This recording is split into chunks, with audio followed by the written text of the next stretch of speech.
साथियों, आज हम बात करना चाहते हैं जल संरक्षण। बात करना चाहते हैं जल शक्ति मंत्रालय को सुझाव देने के लिए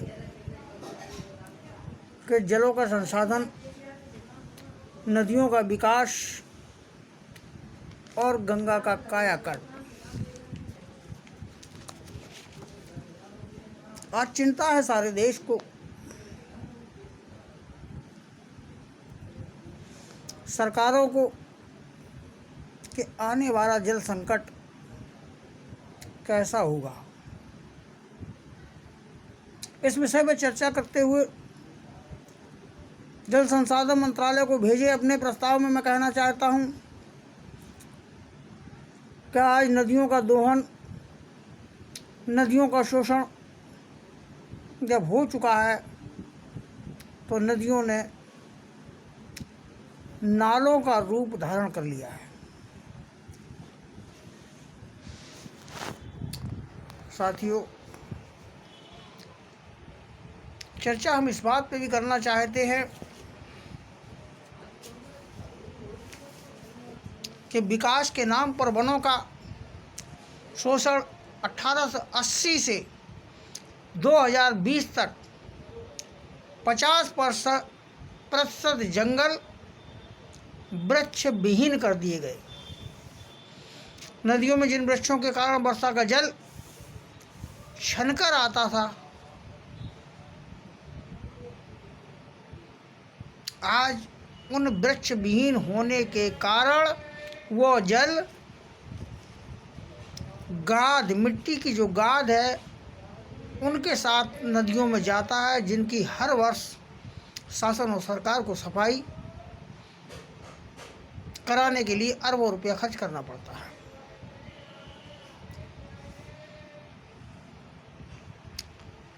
वन विहीन हो चुके नदियों के जलागम वनाच्छादित करने,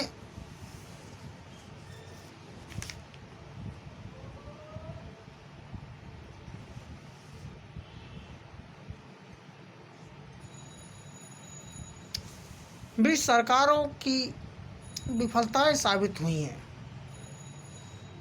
जनसंख्या वृद्धि, शहरों की आबादी की बेतहाशा बढ़ोतरी के कारण नालों और सीवरों की प्रणाली को विकसित करने की आवश्यकता है।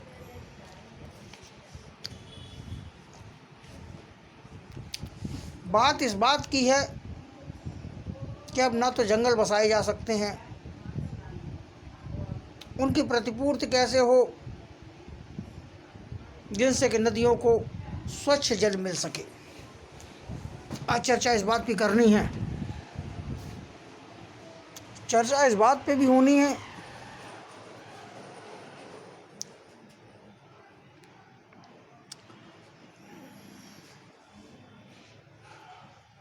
कि हम कैसे इस प्रतिपूर्ति को दोबारा पुनर्स्थापित कर पाएं, इस बात पर चर्चा होनी है। पानी का सबसे बड़ा स्रोत जो नदियों में जाता है, बरसात के पानी का है। उसके बाद नंबर आता है शहरी पानी जो नालों के द्वारा नदियों में जाता है, उससे नदियों में पानी मिलता है। तमाम साधन और उत्पादन लगाए जाने के बाद आज हम उस जंगलों से बहने वाले पानी जो गाद लेकर आते हैं, न ही उन पर, न नालों के द्वारा जाने वाले पानी पर कोई गौर कर पाए हैं कि उनके साथ कितना कूड़ा इन नदियों को जाता है, कि जिससे नदियां सक्रिय होकर नालों का रूप धारण कर चुकी हैं। इन पर इस विषय पर कार्य करने के लिए हम सरकार को सुझाव देना चाहते हैं, जल मंत्रालय को सुझाव देना चाहते हैं कि जंगलों की प्रतिपूर्ति के लिए काटे गए जंगलों और वृक्षों को प्रतिपूर्ति के लिए हमें वहाँ पेड़ों की जगह तमाम पत्थरों से उस पेड़ विहीन जंगल को, पेड़ों की जगह पत्थरों को डालना पड़ेगा। और उसके बाद जो ककरीली बालू है, चंबल की बालू है, इस तरीके की बालू, मोटी बालू उन पत्थरों के आगे लगाना पड़ेगी, जिससे कि पानी छन कर जाए। इसके साथ ही नालों से जाने वाले पानी की भी यही व्यवस्था है कि जिस रास्ते से पानी नदियों में जा रहा है, उन नालों के बहाव के स्थान पर भी बीच में पत्थरों से जाने वाले नाले से जाने वाले पानी को पत्थरों से अवरुद्ध कर उसके आगे बालू डालकर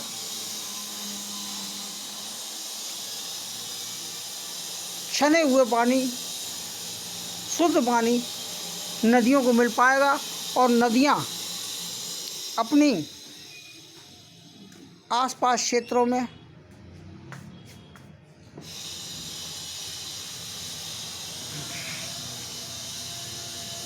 गंदगी को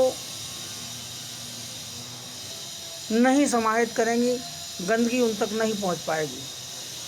तो इन दो स्थितियों में पानी का भरण हो सकता है। पानी का भरण ऐसे भी हो सकता है कि तमाम शहरी क्षेत्र में, ग्रामीण क्षेत्रों में बने तालाब और पोखर जो हमने लीज लिए हैं, मानस ने लीज लिए हैं, वहाँ विकास कर दिया है, विकास के नाम पर शोषण कर लिया है, वहाँ मकान बना दिए हैं। तमाम जगह पर, तमाम तालाबों पर, तमाम पोखरों पर हमने देखा है कि गाँवों में और शहरी तालाबों को घेर लिया गया है, जिनमें पानी की प्रतिपूर्ति बरसात के द्वारा नहीं हो पाने के कारण शहर में पानी का जो दोहन चलता है वो बहुत अधिक मात्रा में होता रहता है, जिससे पानी की कमी बनी रहती है। बात एक और है कि कहीं कहीं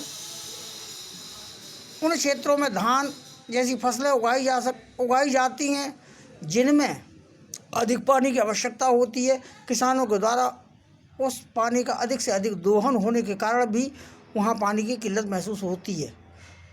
तो हम सरकार को सुझाव देना चाहते हैं, ऐसे क्षेत्रों में जहाँ पानी की कमी है, नदियाँ सूख रही हैं, नालों का रूप ले रही हैं, उन क्षेत्रों में धान जैसी फसलें प्रतिबंधित कर दी जाएं। अब बात आती है जहाँ नदियाँ बहुत बड़े सैलाव के साथ पानी की मात्रा बहुत अधिक होती है, उन क्षेत्रों में मानव स्थापित करने की आवश्यकता है, जिससे कि अधिकतम आने वाले पानी का उपयोग खेती के काम में, पीने के काम में, नहाने के काम में आदि कामों में अधिकतम लगाया जा सके, जिससे कि उनका ठीक से समायोजन हो सके। तो हमने ये 2-3 कारण जो जल मंत्रालय को देना चाहते हैं अपने सुझाव के रूप में रखे हैं। अगर शासन और सरकार ने इस व्यवस्था पर काम किया तो निश्चित तौर पर आने वाले समय का संकट, जिसमें आदमी पानी से नहा नहीं पाएगा, केवल कपड़े से पानी पॉलिश करके ही उसे अपने शरीर को रखना पड़ेगा, इससे बच पाएगा।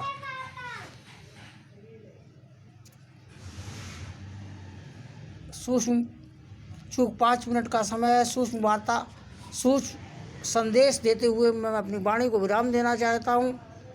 जय हिंद, जय भारत,